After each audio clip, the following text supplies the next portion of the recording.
दोस्तों 28 फरवरी की सुबह मिडल ईस्ट का आसमान धमाकों से गूंज उठा।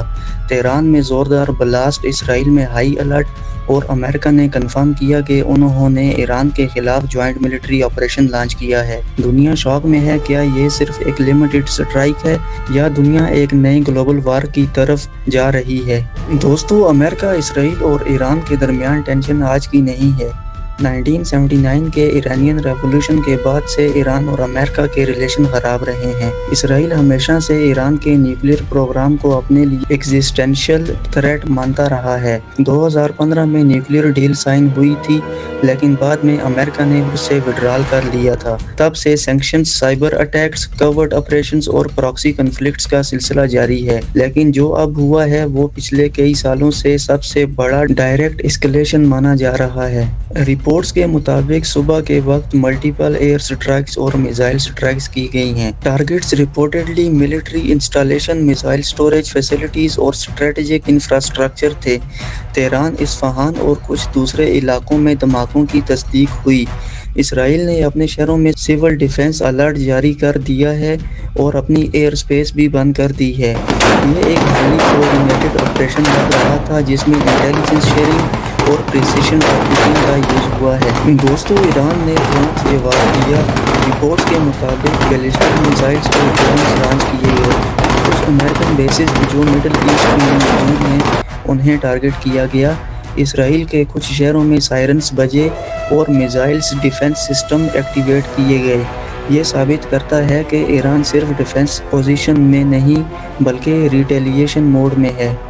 यूनाइटेड नेशन सिक्योरिटी काउंसिल ने इमरजेंसी मीटिंग बुलाई। कई यूरोपियन लीडर्स ने दोनों तरफ को रिस्ट्रेनेट की अपील की। सऊदी अरेबिया, तुर्की और गल्फ कंट्रीज ने भी कंसर्न एक्सप्रेस किया। ऑयल मार्केट में तुरंत रिएक्शन देखने को मिला है।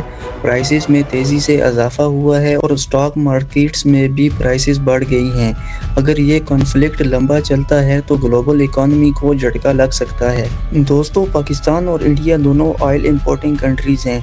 अगर मिडल ईस्ट में इंस्टेबिलिटी बढ़ती है तो फ्यूल प्राइसेस में तेज़ी से इजाफा हो सकता है।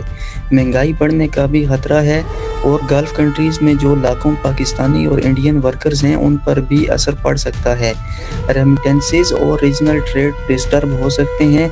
ये सिर्फ एक रीजनल इशू नहीं बल्कि साउथ एशिया तक इम्पैक्ट रखने वाला क्राइसिस है। दोस्तों, सबसे बड़ा सवाल ये है कि क्या ये लिमिटेड एक्सचेंज तक महदूद रहेगा? अगर इसराइल और अमेरिका और स्ट्राइक्स करते हैं और ईरान अपनी प्रॉक्सी फोर्सेस एक्टिवेट करता है तो लेबनान, सीरिया, इराक और गल्फ रीजन भी इन्वॉल्व हो सकते हैं।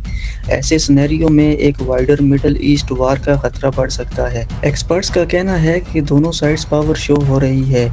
अमेरिका अपने अलाइज को मैसेज दे रहा है और इसराइल अपनी सिक्योरिटी को इम्प्लीमेंट कर रहा है। ईरान अपनी सोवेरेनिटी और रीजनल इन्फ्लुएंस डिफेंड कर रहा है, लेकिन हर मिलिट्री एस्केलेशन का एक इकोनॉमिक और ह्यूमैनिटेरियन कॉस्ट होता है। अगर डिप्लोमेसी फेल होती है तो सिचुएशन कंट्रोल से बाहर जा सकती है। फिलहाल दुनिया इंतज़ार कर रही है कि क्या बैक चैनल डिप्लोमेसी शुरू होगी या फिर और मिसाइल्स चलेंगे। एक बात क्लियर है, ये इंसिडेंट मिडल ईस्ट की हिस्ट्री में एक टर्निंग पॉइंट बन सकता है। आप क्या सोचते हैं? क्या ये सिर्फ एक वार्निंग स्ट्राइक थी या ग्लोबल वार की शुरुआत? अपनी राय कमेंट में ज़रूर दीजिए और ऐसी ही वीडियोस के लिए वायरल मीडिया को सब्सक्राइब कीजिए। मिलते हैं एक और नई वीडियो में, तब तक के लिए टेक केयर।